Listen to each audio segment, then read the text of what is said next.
நாமக்கல் மாவட்டம் மோகனூர் வட்டம் மணியங்குளத்தில் பிறந்த கவிஞர் நல்லுசாமி கவுண்டர் என்கிற கவிஞர் பதுமை செல்வன் சிறைச்சாலைகளில் புத்தகம் எழுதிய எழுத்தாளர்களை பற்றி வளர்பிறை நாளில் சுபமுகூர்த்த நாளில் ஒரு அற்புதமான சொற்பொழிவு. கோயம்புத்தூர் மத்திய சிறைச்சாலையில் சுதந்திர போராட்டத்திற்காக பாடுபட்ட வ.உ. சிதம்பரம் பிள்ளை கப்பலோட்டிய தமிழன் கோயம்புத்தூர் மத்திய சிறைச்சாலையில் வெள்ளைக்காரன் ஆட்சியில் திருக்குறளுக்கு உரை எழுதினார்.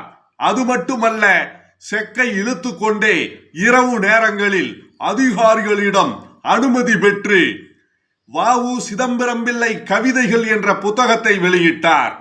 அதே போல இந்திரா காந்தி அம்மையார் கலைஞர் மு. கருணாநிதி அவர்களை பாளையங்கோட்டை மத்திய சிறையில் நெருக்கடி நிலையில் உள்ளே வைத்தபோது கலைஞர் கருணாநிதி அவர்கள் நெஞ்சுக்கு நீதி பாகம் 1 பாகம் 2 என்ற புத்தகமும், பாலைவன ரோஜாக்கள் என்ற படத்திற்கு திரைக்கதை வசனமும், நீதிக்கு தண்டனை என்ற படத்திற்கு திரைக்கதை வசனமும் பாளையங்கோட்டை மத்திய சிறையில் கலைஞர் கருணாநிதி அவர்கள் எழுதினார். கவிஞர் பதுமை செல்வன் ஆகிய நான் கோயம்புத்தூர் மத்திய சிறைச்சாலையில் கவிஞர் வாலி அவர்களுடைய 100 திரைப்பட பாடல்களை திறனாய்வு செய்து அந்த புத்தகத்தை வெளியிட்டேன். சிறைக்குள்ளேயே சிறை அதிகாரிகளால் படித்து சீல் வைக்கப்பட்டு, அதாவது முத்திரையிடப்பட்ட புத்தகங்கள் தமிழ்நாட்டில் மொத்தம் 3 எழுத்தாளர்கள். ஒன்று வ.உ. சிதம்பரம் பிள்ளை, அடுத்தது 2வது கலைஞர் மு. கருணாநிதி, 3வது நாமக்கல் மாவட்டத்தை சேர்ந்த நல்லுசாமி கவுண்டர் என்கிற கவிஞர் பதுமை செல்வன். சிறையில் இருந்து வெளியில் வந்து பலர் எழுதியிருக்கலாம் அனுபவங்களை.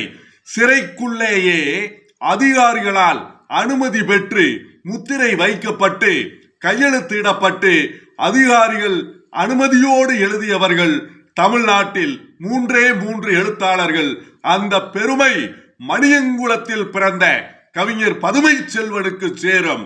ஏனென்றால் திரைப்பட இயக்குனர் பாக்கியராஜ் அவர்களும் திரைப்பட இயக்குனர் திரு லிங்குசாமி அவர்களும் சென்னையில் வெளியிடப்பட்ட கவிஞர் வாலியின் திரைப்பாட்டு முழக்கங்கள் பாகம் 2 என்ற புத்தகத்தை மிகவும் பாராட்டி பேசினார்கள். கிட்டத்தட்ட அந்த புத்தகம் தமிழ்நாடு மட்டுமல்ல, இந்திய அளவில் உலக அளவில் பேசப்பட்டது. ஆனந்த விகடனில் 2 பக்கம் அந்த புத்தகத்தை விமர்சனம் செய்து எழுதியிருந்தார்கள். அந்த புத்தகம்தான் கவிஞர் வாலி அவர்களுடைய திரைப்பாட்டு முழக்கங்கள் என்ற புத்தகம். ஏனென்றால் சிறைச்சாலைக்குள் சென்றவர்கள் பயந்து நடுங்கி ஒடுங்கி இருப்பார்கள். கவிஞன் பதுமை செல்வன் தைரியத்தோடும் வீரத்தோடும் சிங்க நடை போட்டு எழுதிய புத்தகம்தான் காவிய கவிஞர் வாலி அவர்களுடைய திரைப்பாட்டு முழக்கங்கள் பாகம் 1 பாகம் 2 என்ற புத்தகம். சிலர் சொல்லலாம் நானும் எழுதி விடுவேன் என்று. ஒரு புத்தகம் கூட எழுதாமல் நாமக்கல் மாவட்டத்தில் சில நாடக இயக்குனர்கள் பெருமை பேசிக் கொண்டிருக்கிறார்கள்.